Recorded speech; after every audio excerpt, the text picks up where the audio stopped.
আউযু বিল্লাহি মিনাশ শাইতানির রাজিম বিসমিল্লাহির রহমানির রহিম। প্রিয় শিক্ষার্থীবৃন্দ, আমি মিজানুর রহমান, প্রভাষক সমাজকর্ম বিষয়, Gabtali degree honours college, Muktagacha, Mymensingh.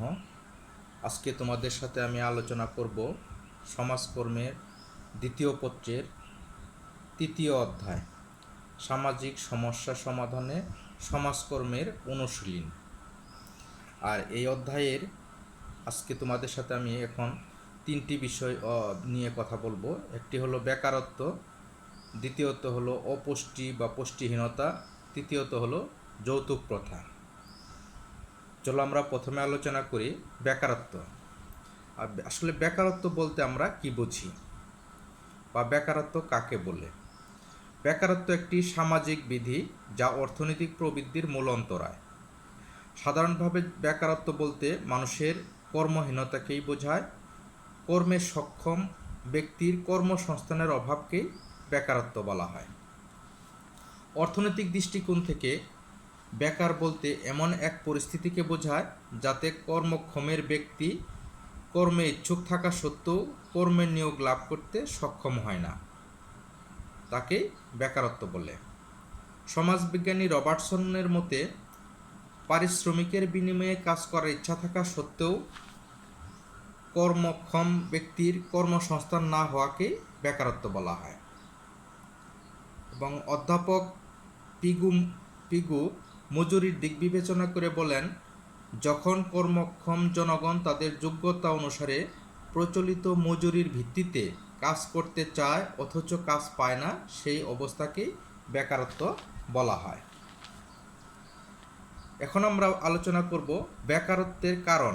আসলে কি কি কারণে বেকারত্ব হয় বা মানুষ বেকারত্বর শিকার হয়। বাংলাদেশ পৃথিবীর অন্যতম ঘনবসতিপূর্ণ একটি দেশ।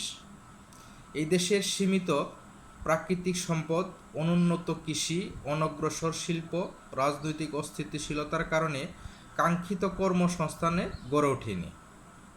বাংলাদেশের বেকারত্বের কারণসমূহের মধ্যে উল্লেখযোগ্য হলো অধিক জনসংখ্যা, অর্থাৎ বাংলাদেশের যে জনসংখ্যা অধিক পরিমাণ, এই জন্য অনেকাংশে কর্মসংস্থানের ব্যবস্থা করা সম্ভব হয় না। দ্বিতীয় হলো কর্মের সীমিত সুযোগ, অর্থাৎ যে পরিমাণ জনসংখ্যা আছে সেই পরিমাণের কাজ করার জন্য বা কর্মক্ষেত্র খুবই কম, সীমিত পরিমাণ। তৃতীয় হলো কৃষিভিত্তিক অর্থনীতি, অর্থাৎ বাংলাদেশের অর্থনীতিটা হলো কৃষিভিত্তিক। এখানে শিল্প ভিত্তিক কম হওয়ার কারণে মানুষের অনেক কর্মসংস্থান হয় না। শিল্পের অনগ্রসরতা, অর্থাৎ শিল্পক্ষেত্রগুলোকে খুব প্রকারভাবে বৃদ্ধি পায় নাই। ত্রুটিপূর্ণ শিক্ষা ব্যবস্থা। ত্রুটিপূর্ণ শিক্ষা ব্যবস্থা বলতে এখানে যে জিনিসটাকে বোঝানো হয়েছে যে মানুষ বা ছাত্রছাত্রীরা যে শিক্ষা গ্রহণ করে আসলে বাস্তব জীবনে সেই শিক্ষার প্রয়োগ না থাকাটাই হলো এর প্রধান কারণ। প্রাকৃতিক দুর্যোগ। আসলে বাংলাদেশ একটি প্রাকৃতিক দুর্যোগ পূর্ণ দেশ। এই দেশে প্রাকৃতিকভাবে দুর্যোগ লেগেই থাকে, এই জন্য অনেকাংশে মানুষ আসলে বেকারত্বের শিকার হয়ে থাকে। রাজনৈতিক অস্থিতিশীলতা, যেটা বাংলাদেশের একটা কঠিন সমস্যা, অর্থাৎ রাজনৈতিক প্রতিপক্ষ সবসময় সরকার দলীয়কে তার প্রতি যে আস্থা বা বিশ্বাস সেটা না রাখার জন্য যে অস্থিতিশীলতা বিরাজ করে, এই জন্য বেকারত্বের সৃষ্টি হওয়ার একটা অন্যতম কারণ। প্রচলিত মূল্যবোধ, অর্থাৎ যে মূল্যবোধগুলো মানুষের কাজের দিকে অগ্রসর করে, সেই মূল্যবোধগুলো মানুষের মধ্যে অনুপস্থিত থাকার জন্যই, অর্থাৎ স্বাভাবিক গতানুগতিক মূল্যবোধ বিরাজমান থাকার জন্যই আজকে অনেকাংশে বেকার হয়ে বসে থাকে। চাকরির মোহ, অর্থাৎ শুধু চাকরি করে জীবনযাপন করার জন্য যে আগ্রহ বা ইচ্ছা, তার উপর নির্ভর করার জন্য অনেকাংশে বেকার হয়ে থাকে। এছাড়াও নিজস্ব উদ্যোগে বা কৃষি কার্যক্রমে বা বিভিন্ন শিল্প প্রতিষ্ঠানে বা অথবা নিজ উদ্যোক্তা হয়ে যে কাজ করবে সেটার প্রতি অনাগ্রহ থাকার জন্যই বেকারত্বের সৃষ্টি হয়। ত্রুটিপূর্ণ পরিকল্পনা, অর্থাৎ যে পরিকল্পনায় আমরা করি না কেন এই পরিকল্পনাগুলো সঠিক নয় এবং বাস্তবমুখী না হওয়ার কারণে অনেকাংশে বেকারত্বের শিকার হয়ে পড়ে। জনশক্তি রপ্তানির অভাব, অর্থাৎ আমাদের দেশে দক্ষ জনশক্তি গড়ে তুলে এই জনশক্তিকে দেশের বাইরে বিভিন্ন দেশে রপ্তানি করে যে প্রক্রিয়া বৈদেশিক মুদ্রা অর্জন করা যায় অথবা কর্মসংস্থানের যে পরিবেশ সৃষ্টি করা যায় সেটার ব্যবস্থা না থাকার কারণেই অনেকাংশে মানুষ বেকার হয়ে থাকে। মূল্যবোধের অভাব, অর্থাৎ মূল্যবোধ বলতে মানুষের যে মৌলিক মূল্যবোধগুলো রয়েছে, অর্থাৎ তার যে আচার আচরণ, চিন্তা ভাবনা, ধ্যান ধারণা, এগুলার থেকে যখন দূরে থাকে তখন সেটার অবস্থানের প্রেক্ষিতেই এই বেকারত্বের সৃষ্টি হয়। প্রিয় শিক্ষার্থীবৃন্দ, এখন তোমাদের সাথে আলোচনা করব বেকারত্বের প্রভাব, অর্থাৎ বেকারত্ব হওয়ার জন্য আমরা কি কি সমস্যার সম্মুখীন হই। বেকারত্ব বাংলাদেশের সামাজিক জীবনে যে প্রভাব ফেলেছে সেগুলো হলো মৌলমানবিক চাহিদার অপূরণ, অর্থাৎ মানুষের যে মৌলমানবিক চাহিদা আছে সেগুলো পূরণ করা সম্ভব হয় না। জাতীয় আয় ও মাথাপিছু আয় হ্রাসের প্রভাব, অর্থাৎ মানুষের যে জাতীয় আয় এবং মাথাপিছু আয় যে রয়েছে সে আয়গুলোর পূরণ করা সম্ভব হয় না এই বেকারত্বের কারণে। জাতীয় উন্নতি ও অগ্রগতির অন্তরায়, অর্থাৎ বেকারত্ব, দেশের মানুষ বেকারত্ব থাকার কারণে জাতীয়ভাবে যে উন্নতি এবং অগ্রগতি হওয়া প্রয়োজন সেটার থেকে আমরা বিচ্যুত, অর্থাৎ দূরে। দারিদ্র্য বৃদ্ধি, অর্থাৎ মানুষ যখন বেকারত্ব থাকে তখন দারিদ্রতা বৃদ্ধি পায় এবং এই দারিদ্রতার কারণে মানুষ তার অনেক কিছু পূরণ করতে সম্ভব হয় না। নিম্ন জীবনমান, অর্থাৎ যখন মানুষের আয় রোজগার না থাকে তখন তার জীবনমানটা নিম্নমানের হয়ে থাকে, আর এই নিম্নমানের জীবনমানের জন্যই তাকে অনেক কষ্টে দিনাতিপাত করতে হয়। পারিবারিক বিশৃঙ্খলা, পারিবারিক বিশৃঙ্খলা অন্যতম একটা কারণ। যখন মানুষের আয় রোজগার থাকে না তখন সমাজে পরিবারের মধ্যে নানা রকম অভাব অনটন লেগেই থাকে, আর এই অভাব অনটনের জন্য পরিবারের সদস্যদের সাথে সর্বক্ষণ একটা বিশৃঙ্খলা বিরাজমান থাকে। মাদকাসক্তির বিস্তার, অর্থাৎ যখন মানুষ বেকারগ্রস্ত থাকে তখন মানসিকভাবে অনেক হতাশাগ্রস্ত হয় এবং এই হতাশাগ্রস্তর জন্যই সে ধীরে ধীরে মাদকাসক্তির দিকে আসক্ত হয়, যা অনেক একটা ভয়ঙ্কর কার্যক্রম। সামাজিক বিশৃঙ্খলা, অর্থাৎ যখন মানুষ বেকার থাকে তখন কর্ম না থাকার কারণে সমাজের মাঝে বিভিন্ন রকম বিশৃঙ্খলা সৃষ্টি করার কাজে তারা নিয়োজিত থাকে, অর্থাৎ বিভিন্ন রকম অশান্তিকর বা পরিবেশ, বিভিন্ন রকম অরাজকতার পরিবেশ সৃষ্টি করতে তারা কার্যক্রম চালিয়ে থাকে। সামাজিক মর্যাদা হ্রাস, অর্থাৎ একজন মানুষ যখন বেকার থাকে, পরিবারের দায়িত্ব পালন করতে পারে না বা আয় রোজগার থাকে না বা বিভিন্ন পারিবারিক কলহের সাথে জড়িত পড়ে অথবা মাদকাসক্তির প্রতি জড়িত হয়ে পড়ে, এতে তার সামাজিক যে মর্যাদাটা থাকে এই মর্যাদার হানি হয়, অর্থাৎ সে সামাজিকভাবে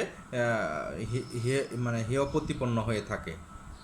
সামাজিক মূল্যবোধের অবক্ষয়, অর্থাৎ প্রতিটি মানুষের একটা মূল্যবোধ থাকে, বা মূল্যবোধ বলতে তার অবস্থান বা সম্মান সেটাকেই বোঝানো হয়। তো মানুষ যখন বেকার থাকে তখন সামাজিকভাবে তার মূল্যবোধটার প্রতি অভাব থাকে, অর্থাৎ তাকে অনেকেই মূল্যায়ন করা হয় না বা বিভিন্ন ক্ষেত্রে তাকে গুরুত্বপূর্ণ ভূমিকা পালনের জন্য কিংবা তার মতামতের কোনো প্রাধান্য দেওয়া হয় না, এতে সে সামাজিকভাবে মূল্যবোধের অবক্ষয় হয়ে থাকে। প্রিয় শিক্ষার্থীবৃন্দ, এখন আমরা আলোচনা করব বেকার সমস্যা সমাধানের উপায়, অর্থাৎ কিভাবে আমরা এই বেকারত্বকে দূর করতে পারি। বেকারত্বকে দূর করতে হলে আমাদেরকে কি করতে হবে? কর্মসংস্থানের সৃষ্টি করতে হবে, অর্থাৎ সরকারি বেসরকারি বিভিন্ন প্রতিষ্ঠানের পাশাপাশি আমাদেরকে নতুন করে আরও কর্মসংস্থানের সৃষ্টি করতে হবে। তারপর হলো কৃষি ব্যবস্থার আধুনিকায়ন, অর্থাৎ সনাতন পদ্ধতির যে কৃষি কার্যক্রম পরিচালনা করা হয় সেই কার্যক্রম থেকে আধুনিক পদ্ধতিতে কৃষি কার্যক্রম পরিচালনা করতে হবে, তাহলে আমাদেরকে বেকার সমস্যা অনেকাংশেই সমাধান করা সম্ভব। তারপরে হলো শিল্পায়ন, অর্থাৎ কৃষি শিল্পের পাশাপাশি বা বিভিন্ন রকম শিল্প প্রতিষ্ঠান, ক্ষুদ্র কুটির শিল্প, এগুলোকে গড়ে তুলতে হবে, তাহলে অনেক বেকার যুবক বা যুবক যুবতীদেরকে কর্মসংস্থানের ব্যবস্থা করা সম্ভব হবে। দক্ষ মানব সম্পদ তৈরি। দক্ষ মানব সম্পদ তৈরি বলতে মানুষকে দক্ষ করে গড়ে তোলা, অর্থাৎ মানুষকে যে কোনো একটি বিষয়ে তাকে পারদর্শী করা, অর্থাৎ তার শিক্ষা, তার কর্মঠতা, তার জ্ঞান বুদ্ধি, যে কর্মসংস্থানের দিকে তাকে ধাবিত করা হবে, সেই কর্মসংস্থান সম্পর্কে তাকে দক্ষ করে গড়ে তোলা, অর্থাৎ সেই বিষয়েও তাকে অভিজ্ঞ করে গড়ে তোলার ব্যবস্থা করতে হবে। দারিদ্র্য বিমোচন। দারিদ্র্য বিমোচন হলো যে যখন মানুষের কর্মসংস্থানের সৃষ্টি হবে, পরিবেশ অবস্থান সৃষ্টি হবে, তখন থেকে দারিদ্র্য যে অবস্থাটা আছে সেই দারিদ্রতা দূর হবে। এতে করেই দারিদ্র্য বিমোচন সম্ভব হবে। কর্মসূচি শিক্ষার প্রচলন, কর্মমুখী শিক্ষার প্রচলন, অর্থাৎ মানুষকে যে ধরনের বা যে পরিবেশে শিক্ষা গ্রহণ করবে সেই পরিবেশ বা সেই শিক্ষা অনুযায়ী তাকে শিক্ষার পরিবেশ সৃষ্টি করে দিতে হবে এবং সেটা অবশ্যই কর্মমুখী হতে হবে। জনশক্তি রপ্তানি, অর্থাৎ আমাদের দেশের দক্ষ জনশক্তিকে জনসম্পদকে জনশক্তিতে রূপান্তরিত করা অন্যতম একটা প্রয়াস, অর্থাৎ হলো আমাদের দেশের জনশক্তিকে বিদেশের কর্মক্ষম পরিবেশে রপ্তানি করা, অর্থাৎ তাদের শ্রম বিক্রির মাধ্যমে বিদেশ থেকে অনেক বৈদেশিক মুদ্রা অর্জন করা সম্ভব। এটা একটা যদি আমরা আমাদের দেশ বা সরকার করতে পারে বা তাহলে আমাদেরকে কি হবে, দারিদ্র্য বিমোচন বা বেকারত্ব সমস্যার সমাধান করা সম্ভব হবে। দৃষ্টিভঙ্গির পরিবর্তন, অর্থাৎ আমরা যে বেকারত্ব থাকে বা বিভিন্ন সমস্যার জন্য সে তার চাকরি বা কর্ম খুঁজে না পাওয়ার জন্য আমরা তাকে বিভিন্নভাবে হেয় প্রতিপন্ন করি অথবা তাকে অসম্মান করা হয়। এটা না করে তাদের প্রতি দৃষ্টিভঙ্গিকে পরিবর্তন করা, অর্থাৎ সেই সব বেকার যুবক যুবতীদের প্রতি আমাদের সদয় দৃষ্টি রাখা, যাতে করে তারা উৎসাহ পায় এবং তাদেরকে বিভিন্নভাবে উৎসাহ প্রদান করা, যাতে সে তার মন মানসিকতা ভালো থাকে এবং সে কর্মের প্রতি তার আগ্রহ সৃষ্টি হয় এবং সে বিভিন্নভাবে কর্মের উপযোগী হয়ে গড়ে ওঠে। রাজনৈতিক স্থিতিশীলতা, আমাদের বেকার সমস্যাকে সমাধান করার অন্যতম একটা কারণ হলো রাজনৈতিক স্থিতিশীলতা থাকতে হবে। যে দেশে রাজনৈতিক অস্থিতিশীল অবস্থা বিরাজ করে সেই দেশ ততটা ভঙ্গুর অবস্থায় থাকে। সুতরাং বেকার সমস্যাকে সমাধান করার লক্ষ্যে আমাদেরকে অবশ্যই রাজনৈতিক স্থিতিশীলতা বিরাজমান থাকতে হবে। প্রিয় শিক্ষার্থীবৃন্দ, ধন্যবাদ তোমাদেরকে।